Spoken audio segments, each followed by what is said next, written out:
Hi, welcome to Simply Jewish Parenting. We are celebrating Purim next week, and we are talking about happiness and what actually makes parenting happier. So, we all know it's the Hebrew month of Adar, the happiest month of the Jewish year, and Judaism takes happiness pretty seriously, not as a personality trait, not as pretending everything is fine, but as something we're meant to actively work on. We all know mitzvah gedola liot b'simcha, it's a mitzvah. And we know that happiness starts at home, not with big changes, but with small daily parenting shifts. Today, I want to walk you through what actually makes parenting happier. Not perfect, not Instagram worthy, just calmer, steadier, and more livable. So let's start with this idea. Happy parenting doesn't come from doing more, it comes from fighting reality less. So here are a few mindsets that consistently reduce stress in families. First, you don't have to be perfect. A lot of parental unhappiness comes from chasing an impossible standard. When we aim for good enough instead of perfect, we free ourselves and our kids to grow. Second, most of what looks like misbehavior is actually normal behavior for our children. Kids color on walls because they don't yet understand boundaries, or they didn't have paper. Or kids talk back because they're developing independence. Kids argue because they're practicing power and language. Once we see behavior as developmental instead of personal, we could skip the anger and move straight to teaching.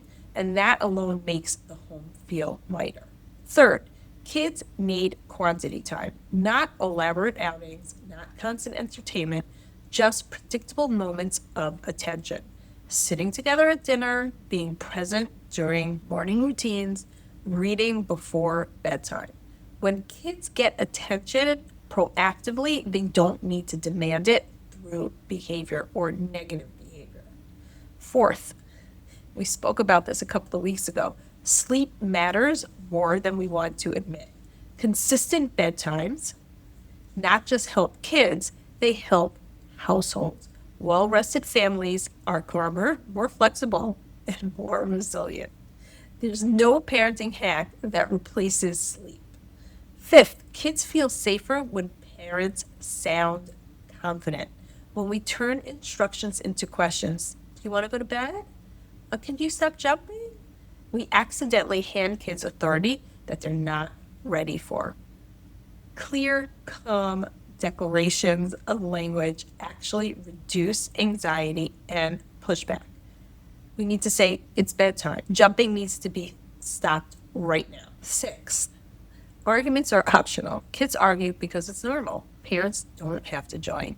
Staying out of the fray, calmly disengaging, protects your energy and models regulation. And regulated parents are happier parents.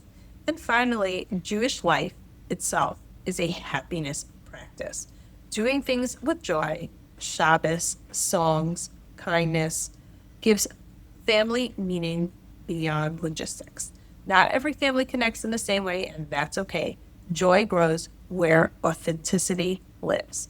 All right, let's look at our one practical takeaway for this week. Stop fighting reality. Just once. So what do I mean by that? Stop fighting your child's developmental age. Stop fighting bedtime. Stop fighting normal behavior. Stop fighting the need for limits. And stop fighting imperfection. Embrace it. Say to yourself, this is normal and I can work with this. That single change reduces anger, power struggles, and exhaustion and increases calm almost immediately. That's real, authentic happiness, and I hope that you could achieve that this Adar. Judaism doesn't ask us to be happy all the time. It asks us to build lives that support happiness, especially at home.